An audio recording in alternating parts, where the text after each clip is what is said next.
Hello, traders. FX Pip Collector here. Today is Monday, April 14th, and this is my PM recap for gold. If you haven't done so yet, definitely do check out my free Discord channel, which is linked down here in the corner at the end of the video, and take a look at my website, fxpipcollector.com.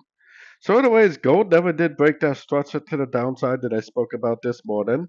For me, the trend is heavily still up, at least until we get a break in this structure. So, I don't really know what it's going to do. I mean, the trend is still up, and I would definitely still be recommending longs at Fibonacci levels. It looks like it potentially might have already made a long. It potentially could just keep on going up from here.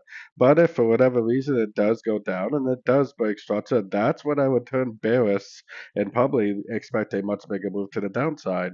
If it doesn't go down, if it doesn't break structure, I would definitely be looking at anything I see to the downside as possibly still just a correction to the uptrend.